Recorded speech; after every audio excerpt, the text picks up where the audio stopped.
concernant le secteur bancaire européen et le lien complexe entre État et banque, dans votre dernier livre, vous parlez de double noyade.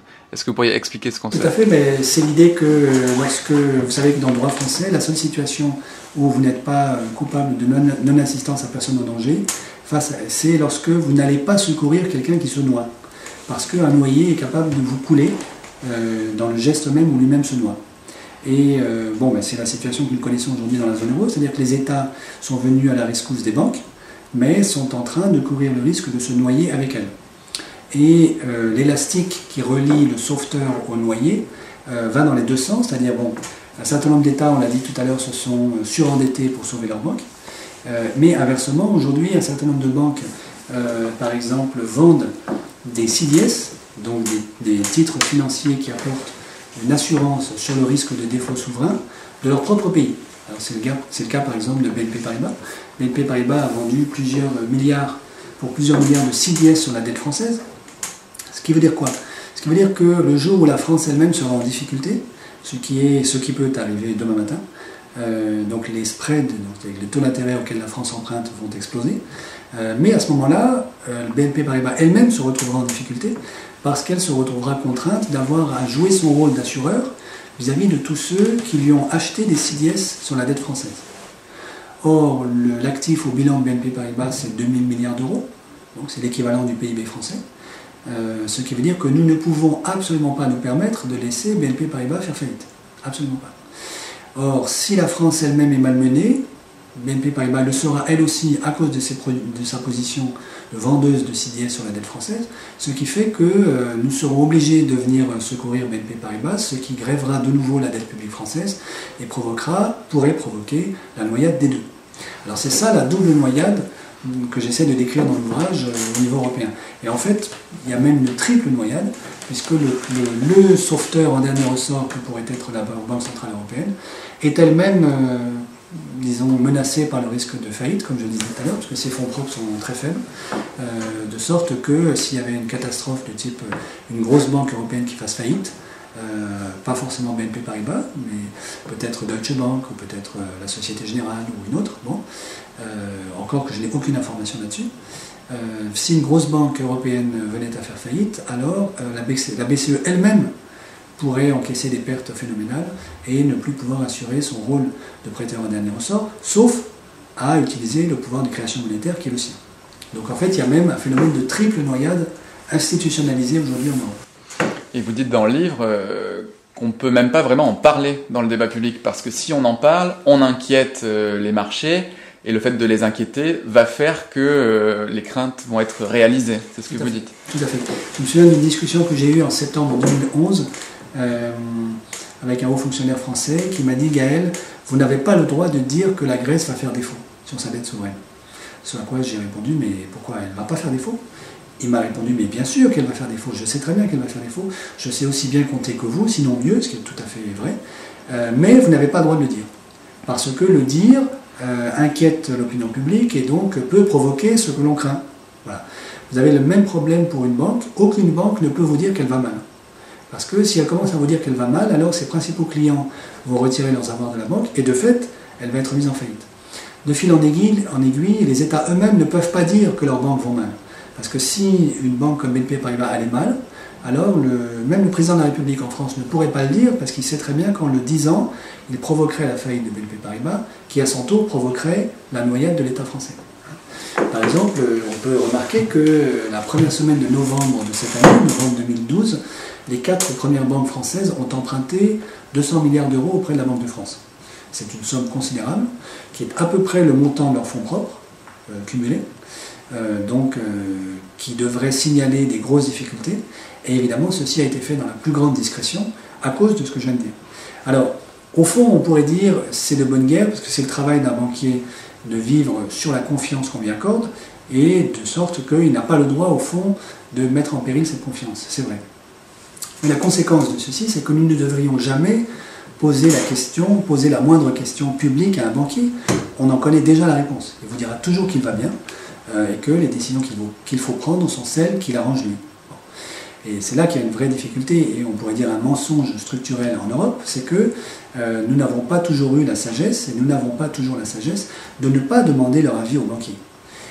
Exemple, évidemment, le scandale de Libor à Londres. Donc, comme vous le savez, il s'agit d'un scandale lié au fait que pendant plusieurs années, la Banque centrale d'Angleterre, enfin les autorités de marché en Angleterre, ont demandé à plus d'une douzaine de banques de révéler le taux d'intérêt auquel elles pouvaient elles-mêmes se refinancer sur les marchés, et ont construit le Libor, qui est un des indices majeurs sur les marchés financiers, à partir des déclarations des banques.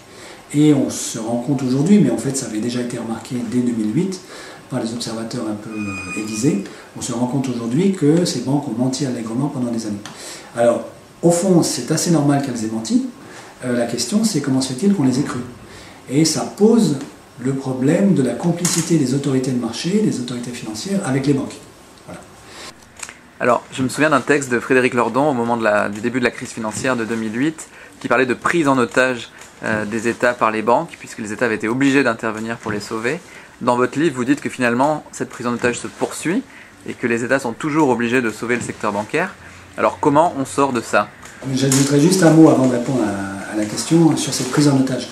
Il me semble que, alors, elle a plusieurs niveaux, plusieurs dimensions. Bon, il y a un niveau qu'on a dit tout à l'heure, qui est que le mensonge structurel fait que les gouvernements ne peuvent jamais révéler à l'opinion publique l'état de gravité de la situation bancaire. Il y a un deuxième niveau qui est que la réalité, c'est qu'effectivement, la plupart des grandes banques européennes sont très endettées, et que si nous ne prenons pas des mesures pour les aider, elles vont de fait faire faillite.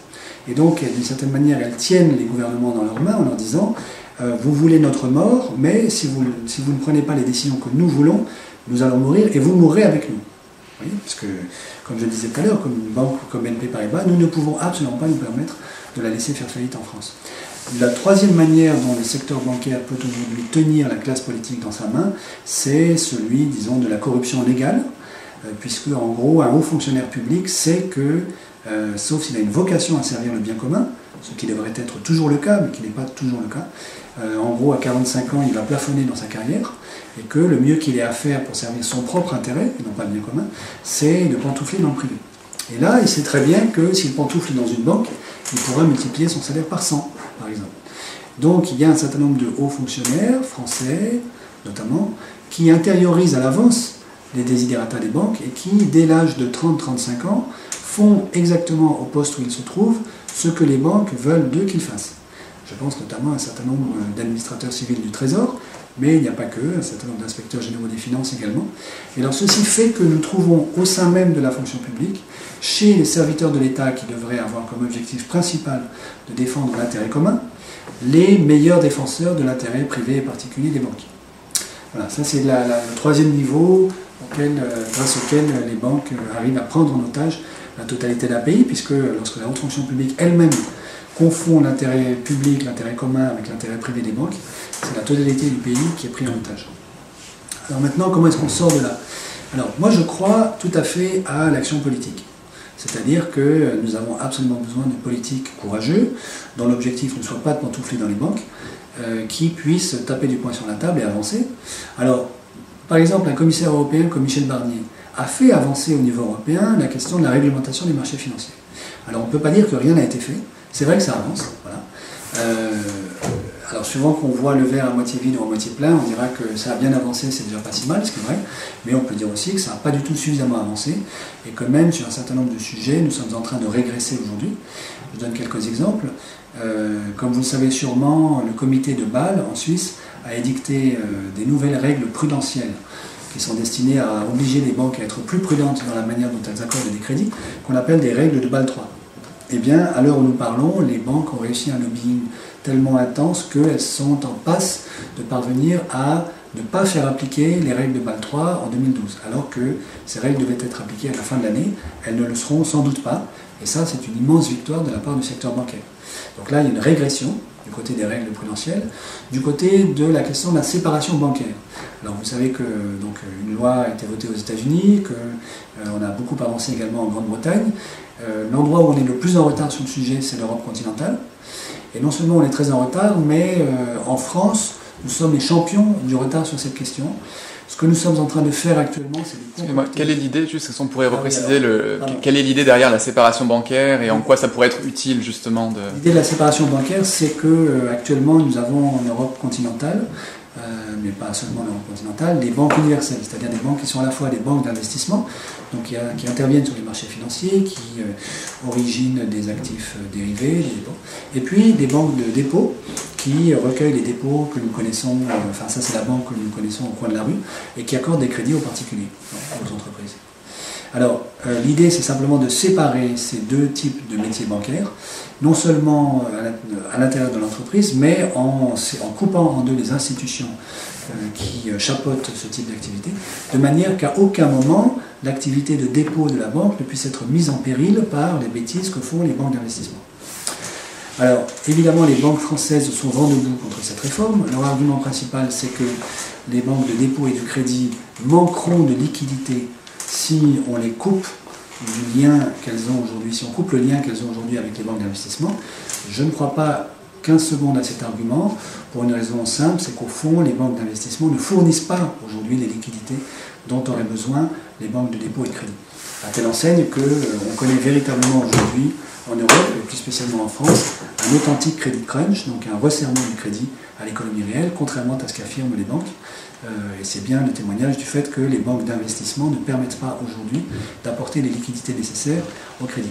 Alors, ce qu'on est en train de faire en France aujourd'hui, ce qui est actuellement concocté par le Trésor, c'est un simulacre de réforme qui permettrait d'instituer la séparation bancaire sans faire la séparation bancaire. C'est-à-dire en disant nous allons créer des règles à l'intérieur de la banque de manière qu'il y ait une muraille de Chine qui sépare le métier de la banque de dépôt de la banque d'investissement. Et ceci pour la plus grande satisfaction des banques, puisqu'elles savent très bien que cette muraille de Chine n'existe pas et qu'elle pourrait être contournée dès lors que cette loi sera instituée. Et ce qui est assez, décevant là-dedans, c'est que, un certain nombre de politiques et de hauts fonctionnaires français sont d'accord aujourd'hui pour donner ce simulacre de réforme, alors que, quand ils sont honnêtes, ils reconnaissent que ça ne résoudra pas le problème de l'indépendance de l'activité des banques de dépôt vis-à-vis de l'activité des banques d'investissement. Donc c'est une autre promesse du candidat qui est trahie, puisque c'était quand même au programme, si je ne me trompe pas, oui, cette séparation bancaire. Tout à fait, c'est au programme du président Hollande. Alors, il n'est pas trop tard pour bien faire. J'exprime là des doutes. J'espère que finalement cette promesse sera tenue, mais pour l'instant, disons, les signaux qui sont envoyés par le Trésor n'invitent pas au plus grand optimisme. Alors là-dessus, je fais une incise, parce qu'il faut, ramer à contre-courant de la vulgate disséminée par un certain nombre de banques en France, qui répètent à qui veut les entendre que les banques françaises n'ont jamais rien coûté aux contribuables français. Alors, ceci est faux. Dexia, qui a fait faillite, va coûter plus de 10 milliards d'euros aux contribuables français. Natixis ne doit d'être vivante aujourd'hui que grâce à l'épargne des caisses d'épargne, et on ne sait pas pour combien de temps. Combien ceci aura-t-il vraiment coûté? Pour l'instant, le chiffre n'est pas connu. La Société Générale ne doit d'être vivante aujourd'hui qu'à la générosité du contribuable américain. Le contribuable américain a renfloué à la fin de l'année 2008 l'assureur américain AIG, à hauteur à ce moment-là de 80 milliards de dollars. Puis ensuite, en 2009, l'État américain a continué de renflouer AIG. Mais fin 2008, sur les 80 milliards de dollars donnés par le gouvernement américain à AIG, il y en avait 12-13 qui sont revenus dans les caisses de la Société Générale parce que celle-ci avait des créances sur AIG. Si le gouvernement américain n'avait pas recapitalisé AIG, la Société Générale aurait fait une perte de 12-13 milliards que nous aurions dû financer. Donc s'il est exact que le contribuable français n'a pas dû recapitaliser la Société Générale, c'est grâce au contribuable américain. Ça me fait penser à un point que j'avais trouvé intéressant dans le livre. Vous dites que les banques qui ont l'assurance que les États les sauveront en cas de souci en tirent également une certaine forme de rente. Oui, absolument. C'est-à-dire toutes les grosses banques françaises, donc les 4 premières banques françaises par exemple, peuvent emprunter de l'argent sur les marchés financiers à très bas prix parce que les investisseurs savent très bien que nous ne les laisserons jamais tomber. Donc ils prêtent à BNP Paribas ou à la Société Générale aujourd'hui exactement comme ils ont prêté à la Grèce autrefois, en se disant de toutes les manières le contribuable finira par payer pour elle si ces institutions vont mal. Ce qui fait que le spread d'emprunt de ces banques sur les marchés est très faible grâce à la garantie de l'État. De sorte que je suis de ceux qui pensent que nous pourrions tout à fait augmenter la taxe qui a été introduite récemment par l'État français sur, au fond, les profits que font les banques grâce à la garantie de l'État. Le montant de ces profits a été évalué par les économistes britanniques à des sommes absolument considérables. C'est plusieurs milliards pour chacune des banques chaque année. Le montant de la taxe actuelle prélevée sur ces banques au nom de la garantie de l'État est dérisoire, c'est quelques centaines de millions d'euros. Donc nous pourrions les multiplier par 10 tranquillement. Nous serions encore en deçà de ce que le contribuable fait gagner aux banques grâce au fait qu'il se porte garant de la solvabilité de ces banques. Ce serait une espèce de fonds en cas de risque systémique, c'est ça? Alors, avec l'argent qu'on aurait ainsi récolté, on pourrait très bien constituer un matelas qui permettrait de sauver telle ou telle banque le jour où elle sera en faillite. Et quand on voit, je vous dis que les 4 premières banques françaises ont emprunté 200 milliards début novembre, ça veut bien dire qu'il est possible qu'elles aient besoin d'être recapitalisées rapidement dans les mois qui viennent, ou les années qui viennent. Dans votre livre, vous proposez également des réformes des marchés financiers. Vous parlez de régulation contracyclique. Est-ce que c'est le principe des accords de Bâle ou ça va plus loin? Alors, donc, l'idée est la suivante. Je suis partisan, et c'est ce que j'essaie de défendre dans ce livre, d'une politique, disons, de régulation des secteurs financiers qui soit contracyclique. Ce qui veut dire que lorsque le cycle est à la hausse, c'est-à-dire lorsque les investisseurs optimistes sont majoritaires, lorsque les cours montent et que tout le monde se met à acheter en se disant ça vaudra encore plus demain, donc je vais faire des bénéfices, c'est à ce moment-là qu'il faudrait que le régulateur soit le plus strict possible et qu'il durcisse les conditions d'octroi de crédit et de création monétaire par les banques, de manière que les investisseurs optimistes soient d'une certaine manière freinés dans leur optimisme.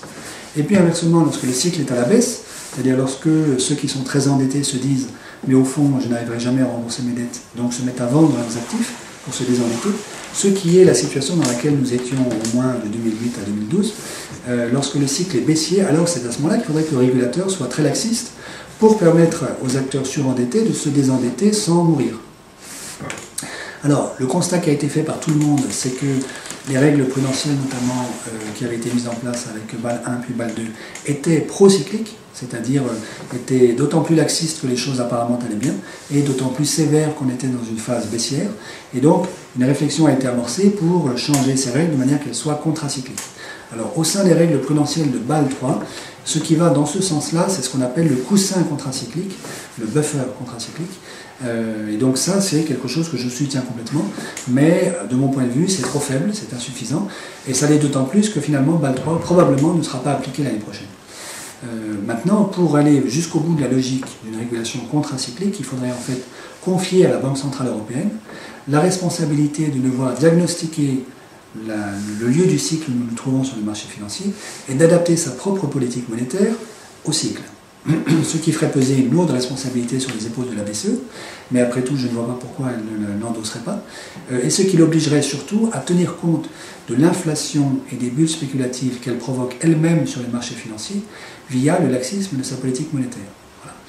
Alors qu'aujourd'hui, le mandat qui est attribué à la Banque Centrale Européenne consiste simplement à piloter l'inflation des biens de consommation, marché immobilier exclu, via ce taux d'intérêt, ce qui lui permet de nourrir l'illusion qu'elle fait bien son travail, puisque nous avons de fait une inflation faible, et ça ne va pas changer demain matin vu la pente déflationniste sur laquelle nous sommes engagés, alors que par ailleurs nous avons une nouvelle bulle spéculative qui est en train de gonfler sur les marchés financiers, puisque, comme vous l'avez vu, depuis septembre de cette année, les principaux indices boursiers ont retrouvé le niveau qui était le leur, juste avant, ou disons, sont plus très loin du niveau qui était le leur, juste avant le déclenchement du krach de 2007. Pour conclure sur ce sujet, est-ce qu'on peut dire que malgré l'ampleur de la crise financière qui a eu lieu en 2007, rien pour l'instant de ce qui a été fait n'empêche qu'une nouvelle bulle et une nouvelle crise peut-être encore plus importante ait lieu dans le futur? Oui, malheureusement oui. Alors je ne dis pas que rien n'a été fait, donc la Commission européenne, je le redis, a pris des bonnes décisions. C'est insuffisant, mais elle a commencé à prendre de bonnes décisions, notamment par l'idée d'imposer des chambres de compensation sur un certain nombre de marchés de gré à gré, qui était une proposition que pour ma part j'avais soutenue dès 2009. L'idée également, alors actuellement il y a un débat au sein du Parlement européen autour du ce qu'on appelle le trading à haute fréquence, le high frequency trading, qui sont, comme vous le savez, ces transactions menées par des logiciels à très très grande vitesse. Vous avez des ordres d'achat, des annulations d'ordres d'achat qui sont passées à la microseconde, voire à une fréquence, enfin une vitesse plus rapide, voilà, un pas de temps plus rapide. Alors, le high frequency trading, qui à mon avis est quelque chose d'extrêmement nuisible et qui ne fournit pas la liquidité, contrairement à ce que prétendent un certain nombre d'avocats du HFT est très discuté actuellement au Parlement européen et il n'est pas impossible qu'en dépit du lobbying très intense des banques, le Parlement européen réussisse à légiférer contre le HFT. Voilà. Si ça passe, on aura de nouveau fait un pas assez significatif dans la bonne direction. Il reste que tout ceci est très insuffisant et que les banques européennes sont encore plus grosses aujourd'hui qu'elles ne l'étaient en 2007, que le risque systémique est encore plus fort et que, comme vous le disiez, une nouvelle bulle est en train de gonfler, de sorte que nous pouvons nous préparer à un nouveau crack, si rien n'est fait, dans les 2, 3, 4 prochaines années.